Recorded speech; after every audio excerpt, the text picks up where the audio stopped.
আজি তিনিচুকীয়াৰ মটক ৰজা সৰ্বানন্দ সিংহৰ ৰাজধানীত আমি সদৌ অসম আহোম সভা, অসম মৰাণ সভা, সদৌ অসম মটক সন্মিলন নেতৃবৃন্দ আৰু মহাসংঘৰ নেতৃবৃন্দৰ উপস্থিতিত যৌথ সংবাদমেল যোগে আমি কিছু কথা স্পষ্টভাৱে অসমৰ ৰাইজক জনাব খুজিছো।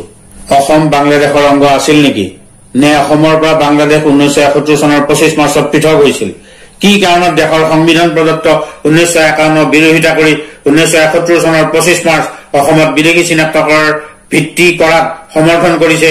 ইয়াৰ উত্তৰ 6 নম্বৰ দফা কমিটিয়ে দিব পাৰিবনে? ন্যায়াধীশ বিপ্লৱ শৰ্মাৰ নেতৃত্বত এই 6 নম্বৰ দফা কমিটিয়ে 71 চনৰ 25 মাৰ্চক ন্যায্যতা কেনেকৈ প্ৰদান কৰিলে? 6 নম্বৰ দফাই খিলঞ্জীয়া জনগোষ্ঠী বা অসমীয়া সম্প্ৰদায়বোৰৰ একো উপকাৰ নকৰে, উপকাৰ কৰিব কেৱল মাত্ৰ অবৈধ বিদেশী আৰু বহিৰাগত লোকৰহে। 1826 চনৰ পৰা 1951 চনলৈকে সকলোকে অসমীয়া তথা খিলঞ্জীয়া বুলি কৈ চিৰকালৰ বাবে খিলঞ্জীয়া জনগোষ্ঠীসমূহক শাসন ক্ষমতা তথা অধিকাৰৰ পৰা বঞ্চিত কৰিব খুজিছে এই 6 নম্বৰ দফা কমিটিয়ে।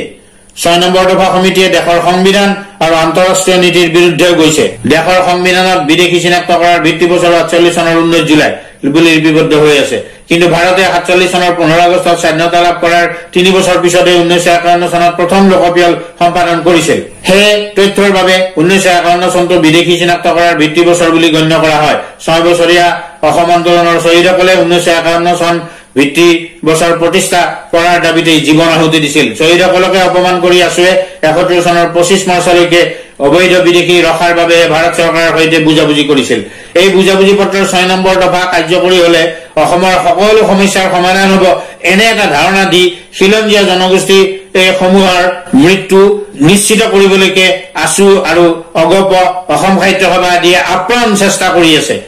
সমিতিয়ে 1951 চনৰ পৰা 71 চনৰ 25 মাৰ্চলৈকে অসমত অবৈধভাৱে সোমোৱা প্ৰায় 80 লাখ অবৈধ বিদেশীক ৰখাৰ বাবে পৰামৰ্শ দি দেশৰ সংবিধান আৰু আন্তঃৰাষ্ট্ৰীয় নীতি উলংঘা কৰিছে। আন্তঃৰাষ্ট্ৰীয় নীতি অনুসৰি খিলঞ্জীয়া লোকৰ ভিত্তি বছৰ 1826 হবই লাগিব। ইয়াৰ বিৰোধিতা কৰি 1826 চনৰ পৰা 51 চনৰ ভিতৰত অসমত সোমোৱা সকলো বিদেশী বহিৰাগত লোককে ভাৰতীয় তথা অসমীয়া বুলি অভিহিত কৰি অসমীয়াৰ ভিত্তি 1951 হ'ব লাগে বুলি পৰামৰ্শ দিছে। লগতে 1951 চনৰ পৰা 71 চনৰ 25 মাৰ্চলৈকে অসমত সোমোৱা 80 লাখ অবৈধ বাঙালী ভাষী হিন্দু মুছলমান আৰু নেপালী বিদেশী লোকৰ নাম ভোটাৰ তালিকাত অন্তৰ্ভুক্ত কৰি ভাৰতীয় নাগৰিকত্ব দিয়াৰ পক্ষত প্ৰতিবেদন দিছে।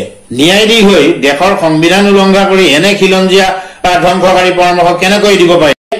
সমিতিয়ে আন্তঃৰাষ্ট্ৰীয় নীতি অনুসৰি অসমত খিলঞ্জীয়াৰ ভিত্তি বছৰ 1826 হ'ব লাগিব বুলি প্ৰস্তাৱ দি খিলঞ্জীয়া জনগোষ্ঠীসমূহৰ সুৰক্ষাৰ বাবে শাসন ক্ষমতা আৰু অধিকাৰ আদি সৰ্বকালৰ বাবে সুৰক্ষিত কৰিবলৈহে ভাৰত চৰকাৰে সন্মতি জনোৱা ৰাষ্ট্ৰসংঘৰ খিলঞ্জীয়াসকলৰ অধিকাৰ চনত 2007 মতে সকলো ব্যৱস্থা গ্ৰহণ কৰিবলৈহে পৰামৰ্শ দিব লাগিছিল, কিন্তু নিদিলে।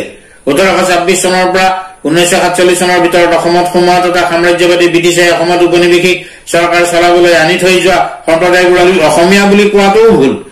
এইসকলৰ 20% অসমীয়া কয় বা লিখে, বাকী সকলোৱে নিজৰ নিজৰ ভাষা কয় আৰু নিজৰ ভাষা অনুষ্ঠান গঢ়ি তুলিছে, নিজৰ কৃষ্টি সংস্কৃতি বজাই ৰাখিছে। সমিতিয়ে পৰামৰ্শ দিব লাগিছিল যে ব্ৰিটিছে নিজৰ স্বাৰ্থত অসমলৈ আনি থৈ যোৱা সম্প্ৰদায়বোৰক খিলঞ্জীয়া তথা অসমীয়া সমাজে মহান মানৱতা আৰু উদাৰতাৰে ভাৰতীয় নাগৰিক ৰূপে স্বীকৃতি দি মৰ্যাদা দিছে আৰু সেইসকলে ভাৰতীয় নাগৰিক হিচাপে পূৰ্ণ অধিকাৰ লাভ কৰি আছে। উক্ত সম্প্ৰদায়বোৰক শুদ্ধকৈ অসমীয়া ভাষা কবলৈ আৰু লিখিবলৈহে পৰামৰ্শ দিব লাগিছিল। লগতে বসবাস কৰি থকা অঞ্চলৰ সমীপৰ জনজাতীয় লোকৰ ভাষা শিকাটো বাধ্যতামূলক বুলি ক'ব লাগিছিল। তেতিয়াহে ভৱিষ্যতে অসমত খিলঞ্জীয়া জনগোষ্ঠীসমূহৰ সৈতে এই ভাৰতীয় নাগৰিকৰ বিভিন্ন সম্প্ৰদায়বোৰৰ কোনো সংঘাত বা সংঘৰ্ষ হোৱাৰ অৱকাশ নাথাকিলহেঁতেন। 1951 চনৰ পিছত কোনো বিদেশী অসমত থাকিব নোৱাৰিব বুলিহে পৰামৰ্শ দিব লাগিছিল।